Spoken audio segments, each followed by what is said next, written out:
you. Thank you. It's good to be with you. Thank you. Gary, that applause is for you. That was phenomenal. Was that not phenomenal?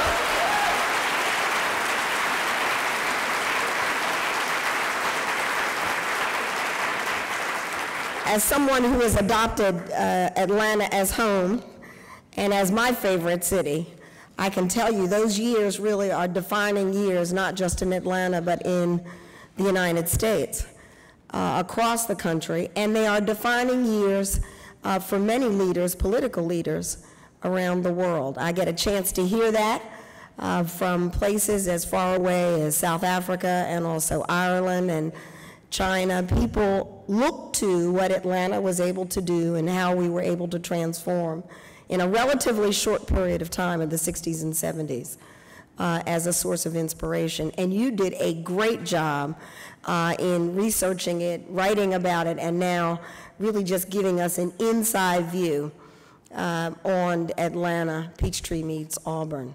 What a tremendous, it's a great story, but you do a great job in telling it too.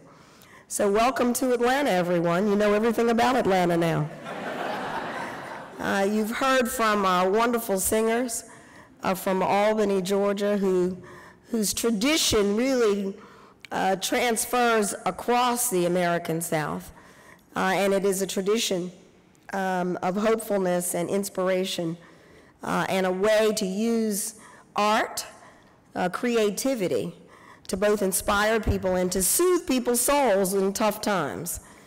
So congratulations to you. I've already asked someone with the city if we can book you in March, so talk about grant making. I came to Atlanta in some of those stories are true that Gary told, about me at least. The only caveat I would give you is that Maynard was angry with me forever for telling that story. He called me, he said, "I can't believe you told this." I said, "But it's the truth." And I thought Maynard Jackson was often viewed as larger than life. And Ivan Allen was viewed as untouchable in many ways. And Gary's stories helped to humanize these two great men in a way that the rest of us can aspire to improving our own lives and in our own communities. Anybody from Philadelphia here? All right. I ask because my foundation in the arts really starts in Philadelphia in my early years. And those of you who believe, and many of you probably do, that when you touch a child's life, it lasts forever. Well, my experience in Philadelphia in the arts, both studying dance, but also experiencing the arts as a young person, have impacted my life forever. In church, but also in the museums, and in school, but also at the Symphony Hall. And one of the things that Maynard Jackson sought to do in his first term was to open the doors to all sorts of arts and cultural experiences to people from all walks of life right here in Atlanta, in the tradition of his grandfather and in the tradition of the Woodruff family and the many, many other gifts.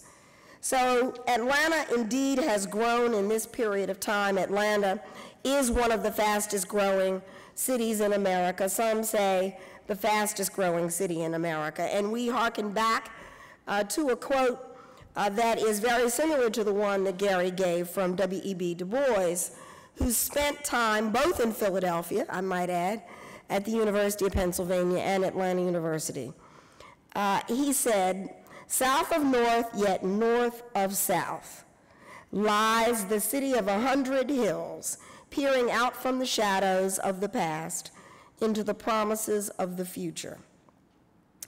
I cannot imagine that he would, even with his great intellect, have anticipated that America today is peering out from the shadows of the past into the promise of the future.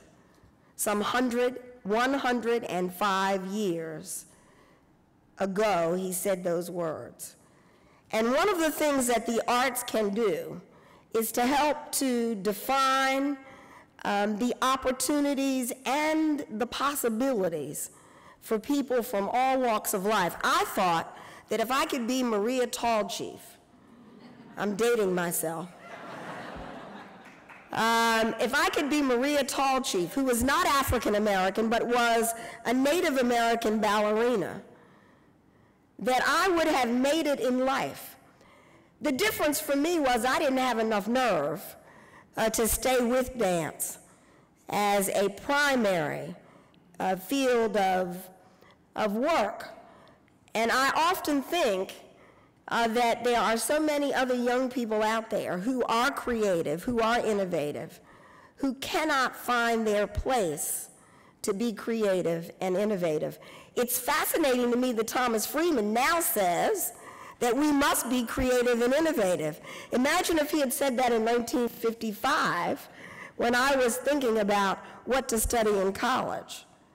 Imagine what I might have done with my life at 10 years old in Philadelphia.